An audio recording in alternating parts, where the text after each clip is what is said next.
Trafford, and the church here, this is Plemstall Well, and St Plegman, as you can see his name's across the top, arrived here and he was shipwrecked, and at that time the sea came in as far as Mickle Trafford, and he vowed that wherever he reached dry land he would build a church, and that was why it started here. The well used to be used for christenings. It isn't any longer, but one of our members in the district well dressers is actually the last baby to be christened in this well.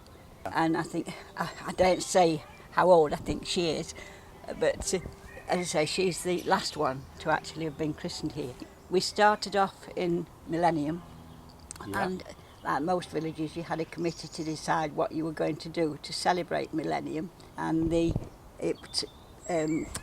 of course at that time this well was decorated the Celtic way, bits of rag being hung in the trees, and because I've got the Derbyshire accent and said, well, why don't we dress it the Derbyshire way, I got the job. And although I'd never done... That's amazing. and your name is? Lillian Antliff. Lillian? Antliff. A-N-C-L-I-F-F. And I was born in Belper in Derbyshire. My grandfather was a hostler at Denby Potteries. Yeah. And so I do originate from Belper, but I didn't know anything about well dressing apart from those that I'd seen. And we went to Bakewell, which is of course quite a centre for well dressing. And a lady in a shop there was very, very kind. She couldn't have been more helpful. And she said, when do you want the video for, Duck? So I said, well, now please. So she said, well, I can't get it in now, but I'll post it for you. And I got it on the Tuesday, and she sent me a little book as well, and she wouldn't take postage or payment for it. And she was very, very kind. It originates back to the Great Plague, spread from London to Ian. It is said that it came in a bale of cloth which got wet, and the germs spread in the cloth as it dried. Tissington, which was the first one to do well dressing, their water stayed pure, so they blessed their well, and then other villages followed suit. In Ian you can still see some of the houses. There's a coffin house, all that sort of thing, and they do their well dressing much later in the year. Tissington is amongst the first, so of course it's all very spring flowers and a beautiful village, and we have visited there. We visited Ashford in the Water, we visited Bakewell, I've been to Buxton, and this year we went to Etwell, which is the south side of Derby, and there were 8 wells there, and their wells were absolutely superb, and I stood there and thought, oh, can we come up to that standard? But seeing what my team have done, I think we have. I think they've worked exceedingly well. There's a group of, I would say, 10 stalwarts who arrive every year, and you get so enwrapped in it that you don't want to stop. So when we leave, everybody walks out like this, me having told them how enjoyable it is. The theme for them, we try to pick something local or something that is very apt at that time.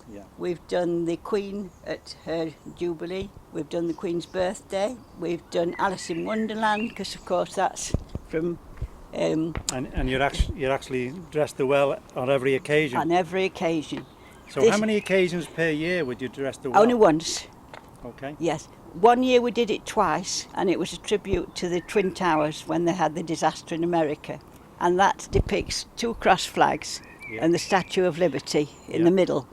The school came in to have a look at it, and they asked why we'd cross the flags, and I said it was a symbol of unity. And I said, and what do you think that is in the middle? A little boy said, oh, I know. So I said, what is it? He said, an Indian with a paintbrush. But the various things we've used, in this one we've got lava grit, which we happened to notice in B&Q.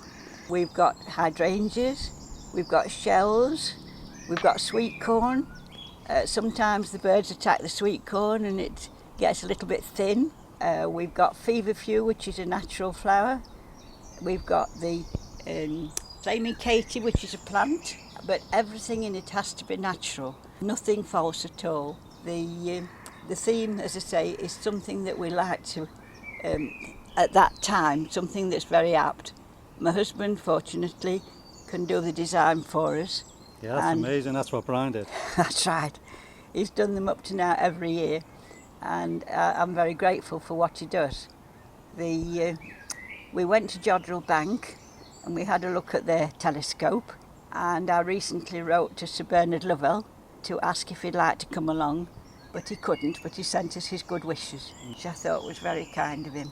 The 1 year we gave money to charity, and we also kept some back for the village, and we planted daffodils coming down the lane, so in the spring there's daffodils there. That's wonderful. So is that all right for you? Have I said enough?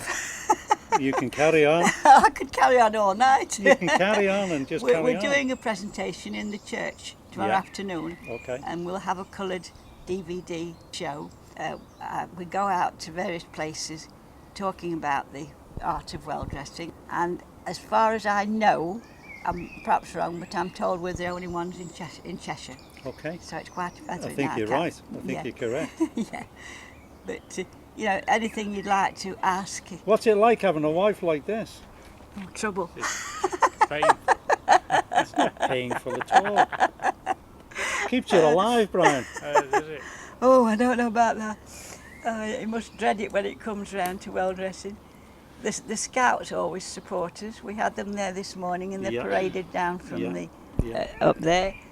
Also, for the first time, we had the rainbows, which was lovely because they stood here and they sang "I Can Paint a Rainbow," and they only stand about that high. Yeah. And they were absolutely beautiful, weren't they? Yeah, I wish you'd have been here, but we've been to Kelsall all day to the Steam Fair. Yeah. Yeah.